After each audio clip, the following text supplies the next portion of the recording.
Welcome to Marian Ayurveda. ഈ ഒരു എപ്പിസോഡിൽ നമ്മൾ ചിന്തിക്കുന്നത് ഡയബറ്റിക് ന്യൂറോപ്പതി എന്ന് പറയുന്ന ഒരു വില്ലനെ കുറിച്ചാണ്. നമുക്കറിയാം, വളരെയധികം പ്രമേഹം വന്നു കഴിയുമ്പോൾ മനുഷ്യരുടെ ഏറ്റവും വലിയ പേടി എന്ന് പറയുന്നത് ഇത് കണ്ണിനെ ബാധിക്കുമോ, കാലിനെ ബാധിക്കുമോ, കാല് മുറിച്ച് കളയേണ്ടി വരുമോ, അത്തരത്തിൽ നമ്മൾ ഇപ്പോൾ എവിടെയാണ് ഇപ്പോൾ ഡയബറ്റീസ് കയറി പ്രശ്നം ഉണ്ടാക്കുക അല്ലെങ്കിൽ ഹാർട്ടിലേക്ക് പ്രശ്നം ഉണ്ടാക്കുക. ഇതിൽ ഏറ്റവും നമുക്ക് കോമൺ ആയിട്ട് വരുന്നൊരു അവസ്ഥയാണ് ഡയബറ്റിക് ന്യൂറോപ്പതി. നമ്മുടെ കൈകാലുകളിലേക്കുള്ള ഞരമ്പുകളിൽ രക്തോട്ടം ശരിക്കും കിട്ടാതെ വന്നുകൊണ്ട് അതിൽ തരിപ്പ് ഉണ്ടാവുക, അല്ലെങ്കിൽ അവിടേക്ക് രക്തോട്ടം കുറഞ്ഞുകൊണ്ട് വ്രണങ്ങൾ ഉണ്ടാവുക, അല്ലെങ്കിൽ കാൽവിരലുകൾ ചീഞ്ഞു പോവുക, കാല് മുറിച്ച് മാറ്റുക എന്നൊക്കെ പറയുന്ന ഒരു ഭീകരമായൊരു അവസ്ഥ നമുക്കറിയാം. ഈ ഒരു അവസ്ഥയെ നമുക്ക് എൻ്റെ ഒരു ചികിത്സാ അനുഭവത്തിൽ ഞാനിപ്പോൾ ഒരുപാട് രോഗികൾക്ക് കൊടുത്തു, ചികിത്സിച്ചു. ഇവരെല്ലാം വളരെ നിസ്സാര മരുന്നുകൾ കൊണ്ടും ചികിത്സകൾ കൊണ്ടും തന്നെ ഡയബറ്റിക് ന്യൂറോപ്പതി പൂർണ്ണമായിട്ടാണ് നമുക്ക് മാറ്റാനായിട്ട് സാധിച്ചിട്ടുള്ളത്. അപ്പോൾ ഇതെങ്ങനെയാണ് സാധിക്കുന്നത്, എന്ത് തരത്തിലുള്ള ചികിത്സയാണ് നമ്മളിവിടെ ചെയ്യുന്നത്? നമുക്ക് പലപ്പോഴും വലിയൊരു ആശ്വാസമാണ്. രോഗികളെ സംബന്ധിച്ച് ഒരാൾക്ക് പ്രമേഹം വരുമ്പോൾ അവരുടെ അടുത്ത പേടി എൻ്റെ കൈകാലുകൾ മുറിച്ചു കളയേണ്ടി വരുമോ, ഞരമ്പിനെ ബാധിക്കുമോ എന്നുള്ളതാണ്. ഇനി ഒരിക്കലും അതൊരു പേടിയുടെ ആവശ്യവുമില്ല. നിസാര, അതായത് വലിയ എക്സ്പെൻസീവ് ചികിത്സകളൊന്നും അല്ല നമ്മളിവിടെ ചെയ്യുന്നത്. നിസാര ചികിത്സകൾ കൊണ്ട് തന്നെ നമുക്ക് ആ രോഗത്തെ ഇല്ലാതാക്കാം. നമ്മൾ ഇനി ഡയബറ്റിക് ന്യൂറോപ്പതി എന്ന് പറയുന്ന ഒരു വിഷയത്തെ പേടിക്കേണ്ടതില്ല. ഞാൻ ഡോക്ടർ അനുമോദ് കാക്കശ്ശേരി, മരിയൻ ആയുർവേദ, തൃശ്ശൂർ.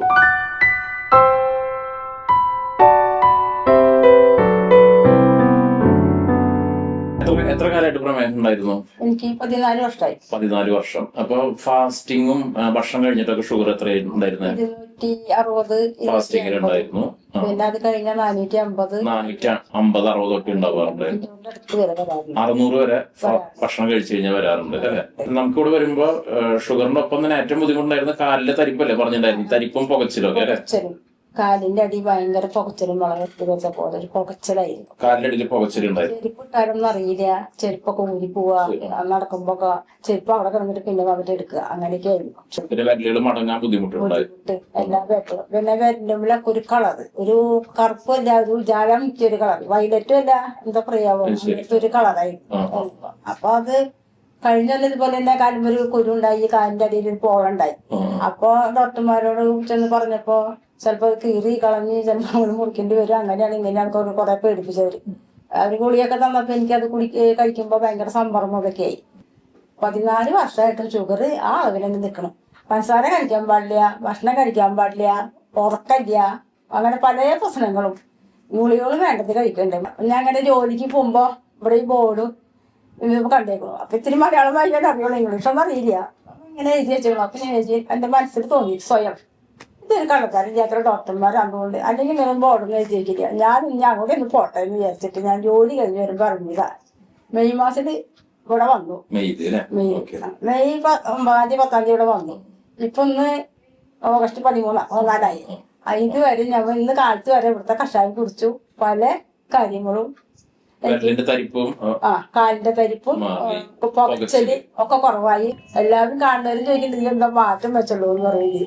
ഇവിടെ വരുന്ന സമയത്ത് ഞാൻ 42 കിലോനാ ഉള്ളോ. ഇപ്പൊ ഇത്തിരി തൂക്കം കൂടിയെന്ന് എനിക്ക് തന്നെ തോന്നുന്നുണ്ട്. അപ്പൊ ഞാൻ നോക്കണം. അപ്പൊ വലിയ പ്രശ്നങ്ങളൊന്നും ഇല്ല.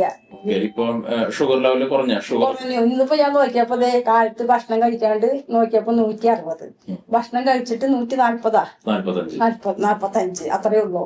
ഇപ്പൊ ചെരുപ്പിട്ട് നടക്കുമ്പോ അറിയാം, ചെരുപ്പ് പിന്നെ ഇടാണ്ട് നടന്ന ഇത്തിരി വേദന അറിയാം. അപ്പൊ വ്യത്യാസങ്ങളുണ്ട് സാറേ.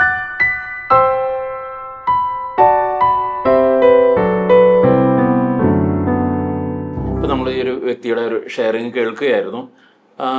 ഇതില് ഈ വ്യക്തി നമുക്കൊരു ഹോട്ടൽ ജീവനക്കാരിയാണ്. അവരുടെ നിസാര ഒരു പൈസ കൊണ്ടാണ് നമ്മൾ ആ ചികിത്സിച്ച് അവരുടെ കാലിൽ നിന്നും ചെരുപ്പ് ഊർന്നു പോകുമായിരുന്നു, അവരറിയാതെ തന്നെ പോകുമായിരുന്നു. ഭയങ്കര പുകച്ചിലായിരുന്നു. ഈ എല്ലാവരും പ്രശ്നമാണ്. ഡയബറ്റിക് ന്യൂറോപ്പതിയിലുള്ള എല്ലായിടത്തുള്ള പ്രശ്നമാണ്. ആദ്യത്തെ ഘട്ടത്തിൽ പുകച്ചിൽ തുടങ്ങും, പിന്നെ തരിപ്പ് അറിയാതെ ആവുന്നു, പിന്നെ കാലിന് ചെരുപ്പ് അറിയാതെ പോകുന്നു, മുറിവുകൾ വരുന്നു, മുറിവിൽ നിന്ന് ചോര പോകുന്നു, അറിയാതെ ആവുന്നു. ഈ ഒരു അവസ്ഥ എന്ന് നമുക്ക് അറിയാം.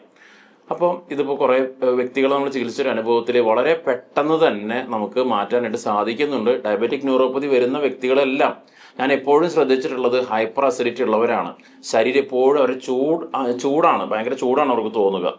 ഞാൻ പറയാം, ആദ്യത്തെ ഘട്ടത്തിൽ തന്നെ നമുക്ക് പുകച്ചിൽ കുറയണമെങ്കിൽ നമ്മൾ പലപ്പോഴും പ്രമേഹം വരുമ്പോൾ നമ്മൾ പഞ്ചസാര ഒഴിവാക്കും. പക്ഷേ പഞ്ചസാരയേക്കാൾ വില്ലൻ എന്ന് പറയുന്നത് നമ്മൾ കുടിക്കുന്ന ചായപ്പൊടിയോ അല്ലെങ്കിൽ കോഫി പൗഡറൊക്കെയാണ്.